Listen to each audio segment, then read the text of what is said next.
Okay, so what composes your central? Wala. Brain and spinal cord. Okay, so what would be the functions ni brain and spinal cord? Ano? Motor, very good. Sensory. Send signal. Okay, send signal, sensory input. Okay, so more on mga thought processing, emotions, so your memory, ano sa brain, movement, more sa spinal cord. Yung motor sa spinal cord, usually kaka-paralyze, okay, ang mga patients. Okay, or ego, let's say, ang brain, stroke, again, paralyzed magyapon ang limbs ni patient. Okay, so diin, ano ang ka-inclose sa inyo nga brain? Ano bone? So bone lang. It's your skull. Okay, okay, how about your spinal cord? It's your vertebra. Okay. So here is your nervous system. So ang central nervous system. So again, central from center. It's only your brain and your spinal cord. Okay. So what encloses your brain is your skull. And your spinal cord, let's say, manisi brain nyo. Okay, then this is your spinal cord here. Okay, then na siya. Okay, what encloses your spinal cord is your vertebra. Okay, okay, then the starts is spinal cord actually sa kay foramen magnum. Okay, foramen magnum. Okay, so basically that is your central nervous system. Okay, everything outside your brain and spinal cord, is sino siya kabilong? Peripheral na. Okay, peripheral nervous system. Okay, so let me ask you, pila inyo cranial nerves? 12. Pila nga pairs? 12. Sure? 12 cranial nerves, miss. 12 24 pairs. cranial nerves. 12 pairs. pairs of Cranial cranial nerves. nerves. How about Oh, inyo spinal nerves? Pila ka bilog? 31 pair. 31. Pila ka pair? 31. 31 pairs. Okay? Okay, 31 pairs. Okay, the 1, 2, 3, 4. Okay? Then within your peripheral nervous system, may mga subdivisions. Pagit. First, you have your somatic nervous system. Are the handouts niyo? I don't want to upload. I-upload ko lang. Okay, your somatic nervous system. Okay, your autonomic nervous system. And your enteric nervous system. Are the nandito? Okay, so you have your, here. So you have your somatic nervous system, autonomic nervous system, and your enteric nervous system. Okay? So kaysa yung CNS pa man lang, okay, di ba may mga sensory neurons ka and may motor neuron. Okay? So by now, kabala mo sa ilang nga function. So anong function ni sensory neurons? Sensation. Okay, for sensation. Okay, siya carry impulses towards the CNS. Okay, more on sensations again. How about your motor neurons? Movement. Okay? And kaya ba mo, diba? Interneurons. Remember? Anong function ng interneurons? For? Ano? Integration. Okay, integration. Meaning, let's say, pag hold ko ni sa mo ni nga marker, sabi na sense ko. Kaya may gina-computan ko. That is only sensory. Okay, your interneuron, so siya integrate. Ang ginakaptan mo is a marker. Okay, that is your integration, function of your interneuron. Okay, while your motor neuron, so siya ang help sa movement. Okay, this is a function of your neurons under your central nervous system. Next, with your somatic nervous system, so may idea if anong somatic nervous system? Okay, so, Sensory neuron. ano? Voluntary movement. Okay? Voluntary movements or your skeletal muscle. Okay, discuss na naman. Next, how about your enteric nervous system? An idea? Smooth muscles, miss. Okay, smooth muscles. Okay, more or less, dirigit si mga gastrointestinal tracts niya. Okay? So again, mas matoxic ka mo yung basahan mo mga sensory neurons, motor neurons. But again, same na sila gyapon function. Let's say, sensory neurons under enteric nervous system. Syempre, yung function is, ginako ilang mga sensation again. Mga stretch, okay, sa mga organs nyo. So that is sensory. Sa kay motor naman, syempre, pag-contract naman sa smooth muscle. Okay, that's your motor neuron. Okay, but we will now tackle the autonomic nervous system. Any idea what is autonomic nervous system? Voluntary or involuntary? Involo. So, involuntary, meaning, hindi nyo siya ma-control. Okay? Under your autonomic nervous system, it is further divided into two. You have your parasympathetic and sympathetic. Okay? Anong other name ni sympathetic nervous system? It's your fight Fight or flight. or flight response nyo. Okay, how about the parasympathetic? It's your rest and digest. Okay, so easy lang actually mag-recall sa ilang responses. Okay, kaya again, automatic response nyo na gani. Okay, fight or flight, that is your sympathetic. So, ang gina-release niya mga neurotransmitters, sa muna inyong adrenaline. Okay? Diba? If ginalagas ka mo kay Do, ano kakatabo? Diba? Ga-adrenaline rush ka mo. Okay? So, what will happen to your heart? Dasig. Heart rate. Heart rate. Adrenaline. Okay? Adrenaline rush, increase ang heart rate. Okay? How about sa inyong lungs? Ma-constrict, magamay, or ma-dilate? Dilate. Nga ma-dilate. To allow. Maintain sila. Sigang lan, more oxygen. Oxygen. Okay, so ma-dilate siya. Next, inyong nga bladder. Nilalagas ka mo kay Do. Maihi or hindi? Mangihi. Abang kahon. Maihi hindi. Nga ako maglagan ka, mag-ihi ka mo? Wala. Wala. So, decrease inyong nga urine output. Makamamos o hindi? Hindi. Hindi man. Okay? Ma-decrease man ang stool output. Okay? How about your stomach? Galagan, o exam ka mo, may gana wala? Wala. Sabi Wala. ka, huwag na mo exam. Way gana. May gana. Huwag na mo exam. Sabi Bukat sa ko. dugo sa tiyan. May gana magkaon wala? Wala. Stress eating. Wala. Okay? Decrease. Decrease. Okay? Or let's say mga emergency responses. Diba usually wala kang magana. Okay? How about your eyes? What will happen? Ma-constrict or ma-dilate? Dilate. Ma? Nakano kami sa... Nakikita ka mo aswang. Gano. Para makita yung full picture, ma-dilate. Okay? Dilate. Okay? So in comparison, kay parasympathetic, it is also known as your rest and digest responses. Okay? So muna usually kakatabo sa body or sa organs nyo if you are relaxing. What will happen to your heart rate? Taas mo na ba? Ano ba? Okay? What will happen to your lungs? Constrict, dilate. Constrict. You don't need additional oxygen. Okay? What will happen to your bladder? Maihi? Or usually, diba, kung sige lang ako mo sinido, To urinate. pirmi ka mo ga, duga pangihi. Okay? Ka-increase ang urine output and ang stool output man. Okay? Usually, if ka rest ka mo, do there mo siya ganyan dumangihi or muskon ka mo. Stomach.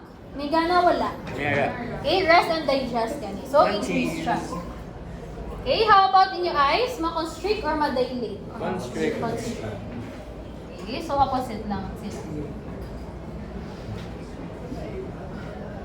Okay, so far, that's lang organization.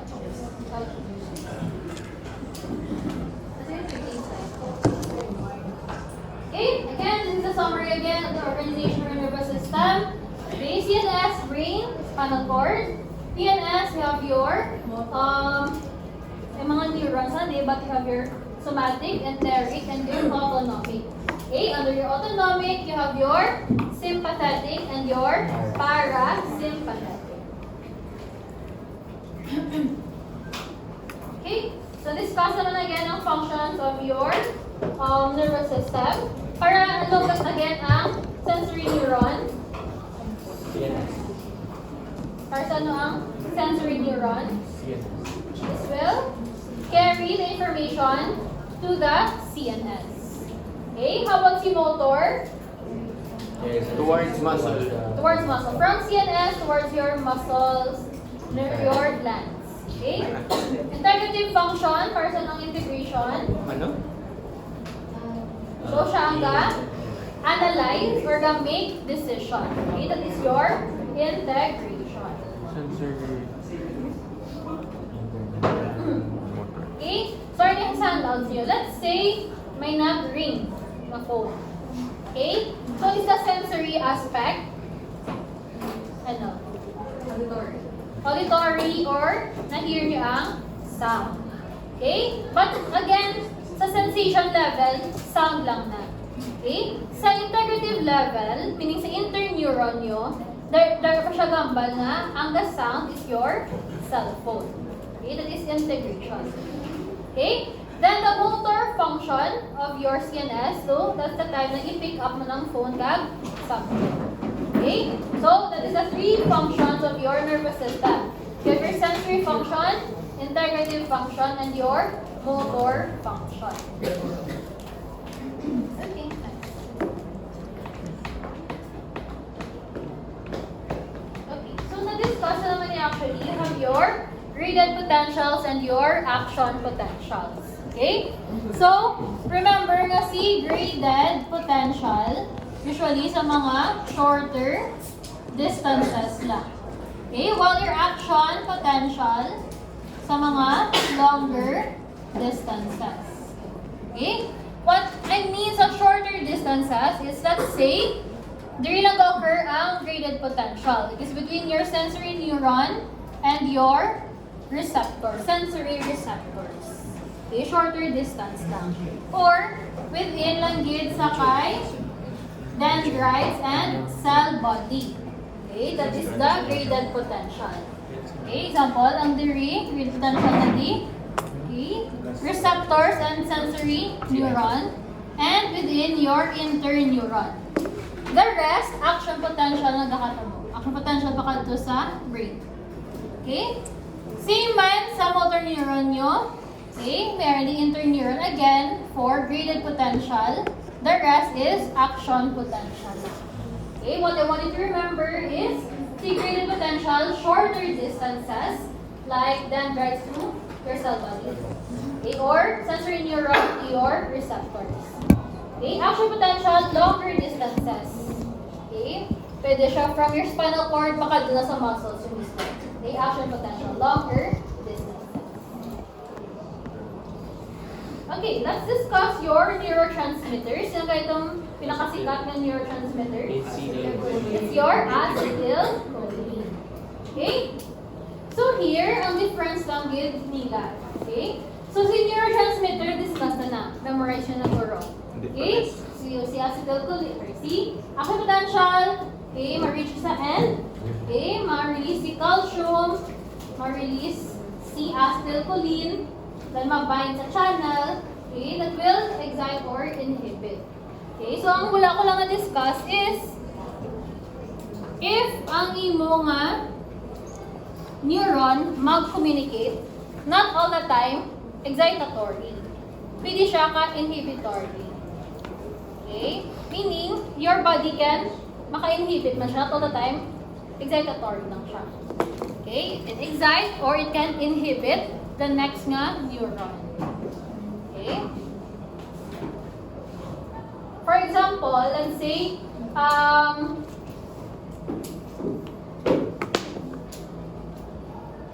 patient nyo may tremors. Gahurog-hurog. Diba? Gumanin. So usually, ang ato nga neurons or ang neurotransmitter can help inhibit this one. Okay? That is why, not all the time, excitatory lang. Okay, need man neurotransmitters that will inhibit. Okay? So if may inhibitory na di, i-prevent yung movement. Okay, syempre wala naman yung tremors na makita.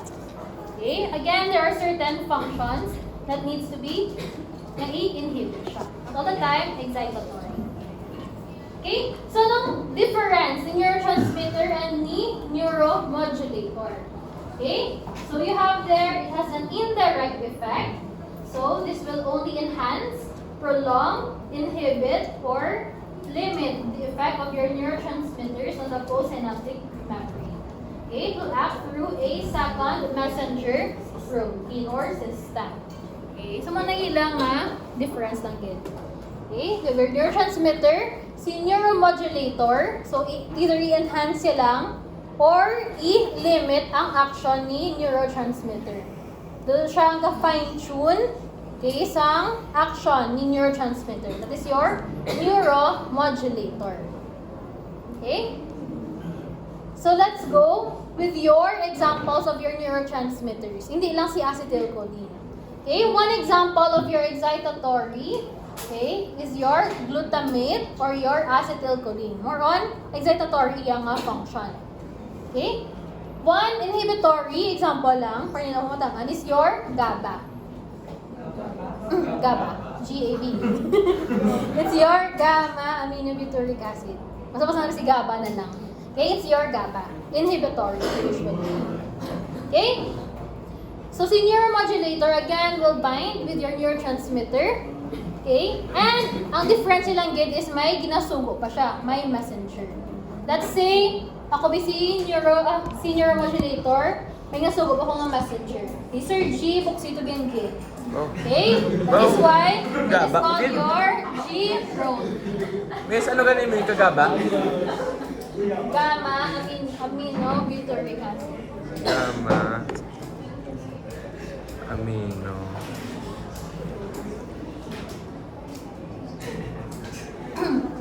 Okay, so what is the name of the second messenger system? G-protein. Okay? So, example ni neuromodulator, acetylcholine. Isa ka happy hormone nyo is your serotonin. Okay? Your allergic ng mga reactions, histamine. Okay? Neuropeptides, adenosine. Okay? Example lang sa mga neuromodulator. Again, gina-fine-tune nila ang function ni neurotransmitter. Okay? So, paano magubak or gina-remove si neurotransmitters? It can be by diffusion. Okay? So, if wala na siya effect, mag-diffuse away lang siya. That's diffusion. Next, enzymatic degradation. Sino to gani ang kilala niyo nga enzyme? Cholinesterase. Okay? So, siya, gina-breakdown niya. Gina-breakdown niya ang neurotransmitter. That's your enzymatic degradation. Then, lastly, it's uptake by cells. Usually, gina-recycle lang. Okay? Gina-absorb siya sa semen niya, cell na nag-release siya, or neighboring cells to recycle it. Okay? So, again, it's either by diffusion, enzymatic degradation, or uptake by cell, or gina-recycle. Okay. That's lang. So, sino sila ang use ng G-protein? Neuromodulator. Give me an example of your inhibitory neurotransmitter. Isa lang. It's your GABA. It's your GABA. Okay, examples ng excitatory neurotransmitters. Glutamate and acetylcholine. Okay.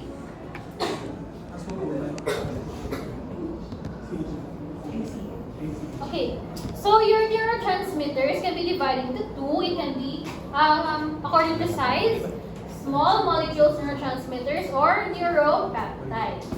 Okay, so si neuropeptides, so more on, ano lang siya, 3 to 40 amino acids linked by peptide bonds. Okay, mas dako lang siya compare kay small molecules. One example, examples are your enkephalin and endorphin. Okay? So, sila ni ang gapa-decrease ang inyong substance P.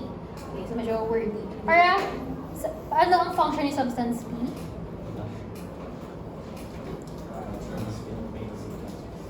Okay. So, kung sino per mega kasakitan, damo-damo ni siya, substance P. Okay? So, your substance P, okay, occurs if you have painful stimulus sa body. So, ang ga-decrease na is sila ni enkephalin, and endorphin. Okay, that's your neuropeptides. Okay, gets lang, difference, by size man lang sila. Yes? Sorry. Okay na.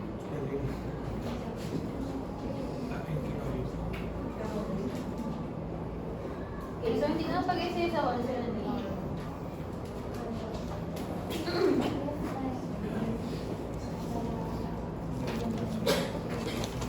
Okay, so in summary, usually here, neurotransmitters, acetylcholine, okay, excitatory, GABA, it is inhibitory, okay, rapid inhibition.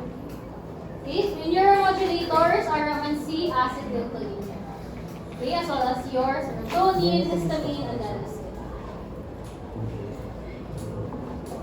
Don't worry, dito pag HTT doon, dito lang ang function because si neurotransmitter, mas appreciated siya if i-link mo siya sa mga masakit conditions.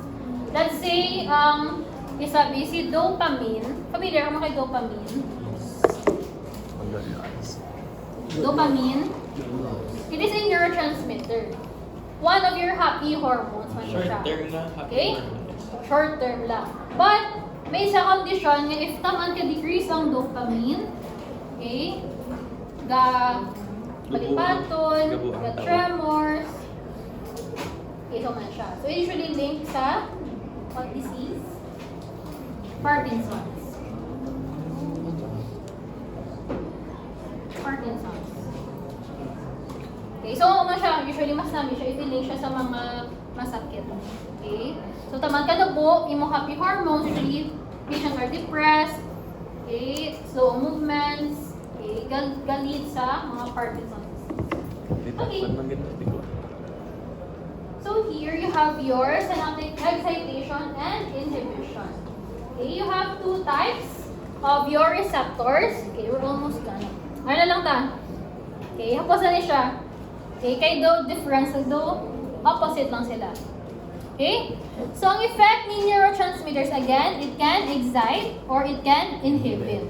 Okay? When you see the word depolarization, it is usually linked to your excitation. Okay? So, di ba si sodium, nigaslod si sodium.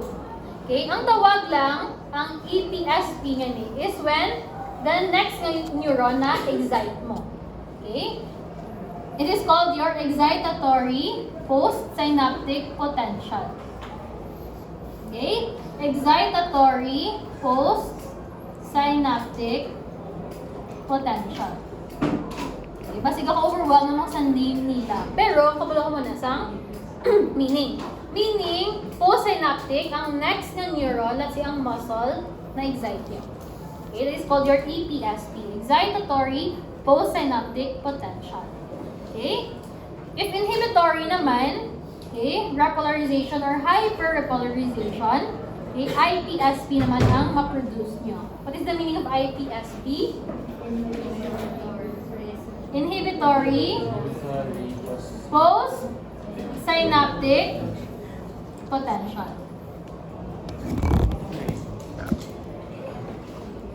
Ayun lang. Okay? So again, to simplify, neurotransmitter, it can excite or it can inhibit. If the neurotransmitter, you successfully excite the next one neuron, that is called your excitatory postsynaptic potential. Okay? If successfully na-inhibit mo ang next na neuron, it is called your inhibitory postsynaptic potential. Okay? So example, again, neuron to neuron. Okay, what do you call ang potential ni neuron ni if na-excite? Yes. EPSP. EPSP or IPSP? EPSP. Meaning na-excite niya. Let's say, ang mga neuron, din-inhibit niya ang message, ang impulse or action potential. What do you call the potential? IPSP. Okay. Next, let's go with your receptors. You have two types. You have your ionotropic and metabotropic receptors. Okay? Ang ilang difference is that by composition. Si ionotropic, siya nang isa. Okay? Gamotay ta siya pirmi. Okay? siya na mismo ang may binding site, siya man mismo ang gate. Okay, ang channel. Okay, that's your ionotropic. Same protein. Again, your ionotropic, siya nang isa. Okay? Same lang siya, meron siya, binding site, and may siya man mismo ang gate or ion channel. Okay, based on picture here, siya lang isa. Baka-baka na siya. Okay? While your metabotropic receptor, ito na-discuss tagina, okay, si metabotropic, duwa siya yan. Okay? So let's say ako si metabotropic receptor, okay? Kung may na-receive na ko dengan neurotransmitter, I am the receptor, okay? Meaning may binding site na ko, different pa ako nga ion channel. Nisugo ko pa si Sir G, buksiliwat ang gate. Okay? Or ni Sir G, siya niyang mabukas ang gate. Okay, that's your metabotropic receptors. So, different protein with the help of your G protein again. Okay, so basically si metabotropic, so siyang kapasulod sa neuromodulators. Okay, that's lang. Okay, sino nga receptor ang na-use ang second messenger system? Your what receptor? Metabotropic receptor. Sino nga receptor ang may binding site and ion channel? Sa same lang composition? Ionotropic. Okay? Sino nga receptor ang different binding site and ion channel? Metabotropic. Okay? Plus may G protein pa. Okay, next. Okay, so mali siya. Okay, this is your ionotropic receptor. So, siya lang yung isa, or binding site, and kamunin isang channel. Isa lang siya. Okay, ay ionotropic. Si metabotropic, duwa siya yan. Okay? Diri ang binding site, or pwede si G protein to open the gate. Okay? So, that is yung gate or ion channel. That's your metabotropic receptors. Okay, next. You have your temporal and spatial summation. Okay, it is when ang summary bala sa mga IPSP or EPSP. You have two terms. You have your temporal and you have your spatial. Si temporal, same location, different time. Meaning, if this is your neuron, okay, same location, different time. Okay, let's do say, alauna, let's dos. Okay, different time siya, fire siya yan. Until makakome up siya sa, or ma-reach niya ang threshold. Okay, so again, temporal summation, same location, isa lang gid ka neuron, firing at different times. Okay, let's say siya ni nga neuron na ngayo 50 pesos. Okay? So, kung ako nga tiro, ay, mahatag, 10 lang. Dito guy, 20. Dito guy, 30, 40, until ma-reach ko ang 50. Tapos sa time, makahatag na ko sa action potential. Okay? Or excitatory or inhibitory postsynaptic potential. Okay? In comparison kay spatial, okay, different location at the same time. Meaning, if this is the neuron, i-stimulate or i-inhibit, damo-damo neuron. Okay? Okay, different location, many neurons firing at the same time. Okay? So, meaning, damo-damo gidyangan neuron, isa lang ka, charge nila, mahatag din ang 50 pesos. Okay? So, let's say 5 sila di kabilog, naghatag sila pulo-pulo. Okay? Paghatag 50, na-transmit na ang action potential. Okay? That's the difference between your temporal and your spatial summation. Okay? Kaya pa, lasa lang. Okay? Then you have your chemical and your electrical synapse. So, discuss naman actually. Okay? So, with your chemical synapse, So, amo ni again ang inyong synapse that occurs sa synaptic cleft nyo. Okay? So, it will cause a delay. Okay? And it is usually unidirectional. Meaning, di ba, from electricity ni, okay, yung action potential, i-convert niya, di ba, into chemical.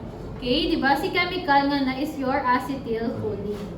Okay? Then after that, ibalik nyo naman ang electrical signal sa next mga neuron or nerve. Okay? That is your chemical with the use of a chemical or neurotransmitter. That's your chemical synapse. In comparison sa kay electrical, kayo siya gap junctions. Okay? Ang guado, shortcut siya. Okay? That is why it is much faster. It is bidirectional. And kayo use siya sa iya nga connections called your tunnels. Okay? So, tamaling shortcut. Gasakad siya sa tunnels. Nagyatawag. Okay? So, it is usually rare in the CNS. So, then usually occur ang electrical synapse. PNS. PNS. Usually, occur siya sa inyo nga. Ang gap junctions makita sa smooth muscles, din pa cardiac muscles. Okay? Usually sa organs yun sa heartbeat. Okay? That's why kinanglan mas dasig. Okay? Kita nyo kung sa mga organs nyo, like your GIT, sa heart muscles nyo, dapat dasig ang synapse or ang information. Okay? So it is bidirectional and ang namin nandi is that synchronize sila. Okay? In sync sila. Okay? That's your electrical synapse. Okay.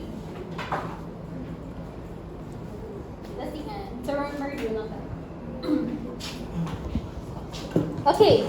Your nervous system is composed sa duwa ka major divisions. What are the two major divisions? CNS and PNS. Okay? So tell me if CNS or PNS. Spinal nerves. PNS. Spinal nerves. Central nervous system. P and S. Okay, P and S. How about your brain? Central nervous system. How about your ganglia? Peripheral. Diba? Anything outside your brain spinal cord? Peripheral. How about your spinal cord? CNS. How about your cranial nerves? Huh? B. Cranial nerves? B. P and S. Diba? Anything outside your brain spinal cord, automatic P and S na siya.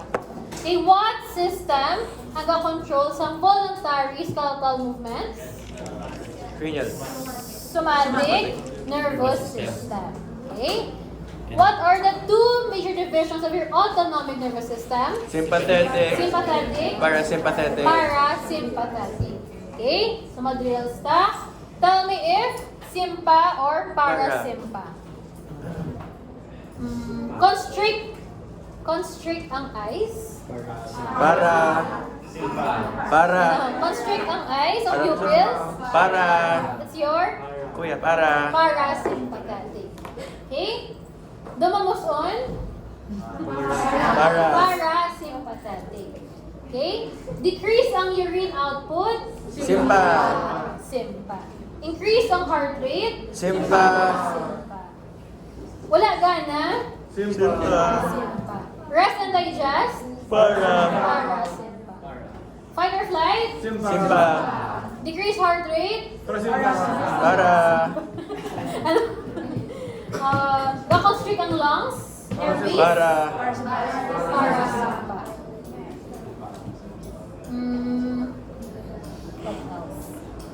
Gadilate ang eyes. Sympa. Sympa. Gadilate ang airways. Sympa. Okay.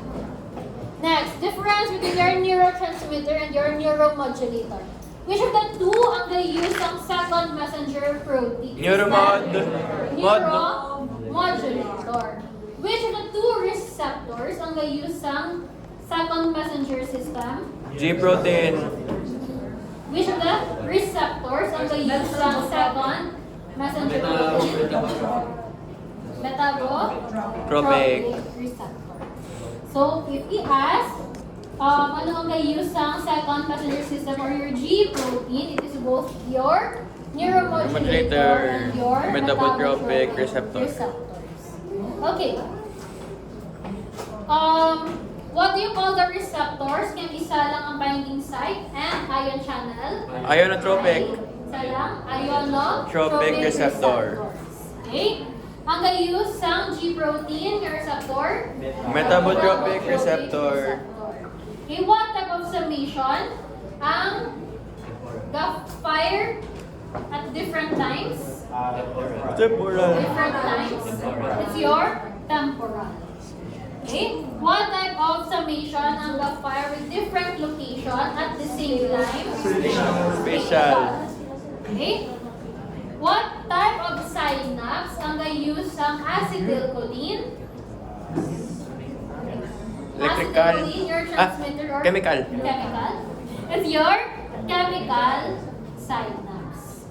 What type of synapse ang use ng gap junction? Electrical. Electrical. Sino nga synapse ang faster? Electrical. Sino nga synapse ang unidirectional? Chem.